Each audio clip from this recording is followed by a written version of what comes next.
મિત્રો આપણે આજે કેલ્શિયમ બોરેનનો છંટકાવ ચાલુ હતો ને આપણે એગ્રાવાળા ભાઈ હાજર હતા, તો એને છોડવા ઉપાડ્યા છે ને હવે એ આપને માહિતી દે કે આમાં શું કરવું પડે. બોલો અરવિંદભાઈ. જો મિત્રો આ બધે રાયડું પાડે કે ગિરનાર શિયાર જ્યાં હાવ નકામી જાય છે, પણ આપણી આ ગિરનાર શિયાર છે આમાં જોઈ લ્યો ક્યાંય કંઈ એવો ફોલ્ટ છે, ક્યાંય નથી દોડવો હળેલો કે નથી આમાં કોઈ ફૂગ કે કાંઈ એવું, પણ તોય છતાં અમે કેલ્શિયમ બોરોનનો અત્યારે ડોઝ ચાલુ જ છે.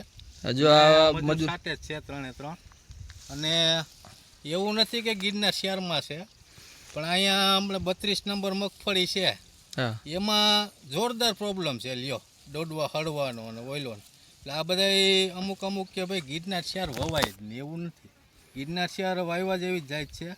આ જો અમારે નબળું ખેતર છે, એનો ફાલ છે. હા, રેશકમાં ઉપાડેલું છે અને આ ગિરનાર શહેરમાં જ આવે એવું જરૂર નથી. આ 32, 28 કડવી બધેયમાં છે આ વસ્તુ. એટલે એ વસ્તુ બધેયમાં છે, પણ એના પ્રોબ્લેમ કારા દોડવા પડી જાય ને ઘણાય છે. કોઈને કેલ્શિયમ બોરોન ઘટતું હોય, કોઈને સફેદ ફૂગ આવી ગઈ હોય, કોઈને પાણી ભરાતું હોય, એટલે એવા ઘણાય પ્રોબ્લેમ છે. તો એનું સચોટ નિર્ણય ના આવી શકે કે શેનાથી થાય, પણ આ એક હવે જરૂરી થઈ ગયું છે કે હવે દરેક ખેડૂતને જમીનની લેબોરેટરી ફરજિયાત કરાવવી પડશે.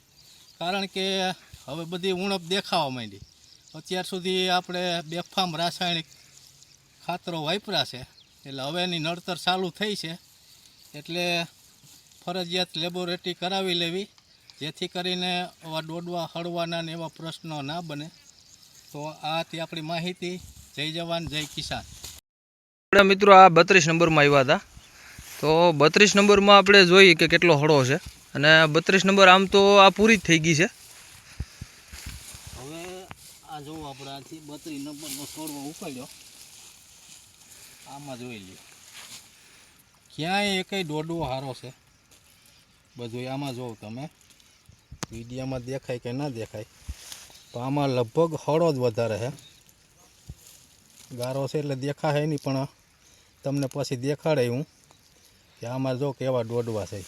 આ ભીનું છે એટલે દેખાતું નથી, પણ એવું નથી કે ભાઈ ગિરનાર શિયાર એકમાં જ છે, પણ લગભગ બધી માંડવીમાં છે. આમાં જોવું તમે ઓછો અવાજ રાખજો.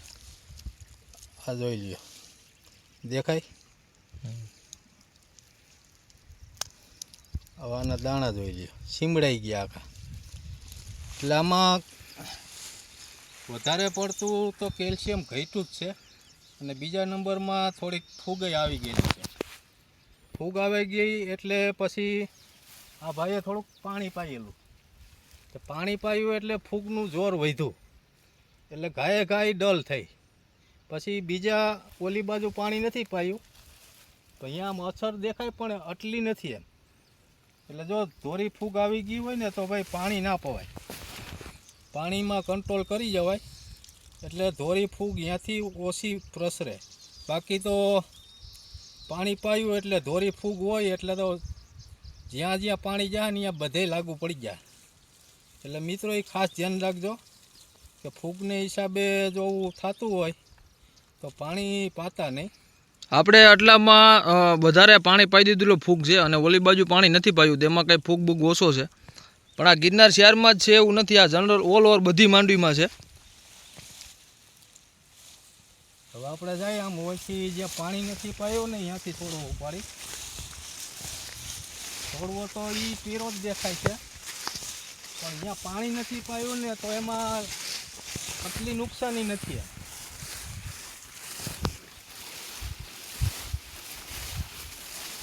આપણે અહીંથી પાણી પાયેલું નહીં આવે, તો આ પાણી પાયેલ વગર મગફળીમાં આપણે છોડવો કહીએ ને જોઈએ કે આમાં કેટલો ફોડ છે ને કેટલો નથી.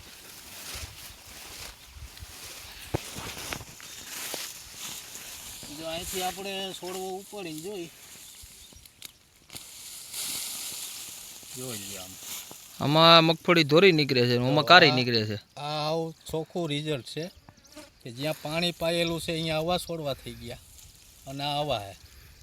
એટલે મિત્રો જો તમારે ફૂગનું જોર હોય ને તો ભાઈ પહેલાં ટ્રીટમેન્ટ કરી દેજો. કોઈ બેક્ટેરિયા છે, કોઈ ફૂગનાશક છે સારી હારી એવી. પછી તમારે પાણી લાંઘો મારે ને તો પાજો, બાકી બહુ પાયા જેવું છે નહીં. જેમ બને એમ પકવવામાં ફાયદો છે. હા, આમાં જોઈ લ્યો તમે, આ વગર પાણીની છે ને આ પાયેલી છે. સામું જ રિઝલ્ટ છે. એક જ ખેતર છે, એક જ બિયારણ છે. તો સફેદ ફૂગ હોય ને તો ભાઈ પાણી ના પવાય.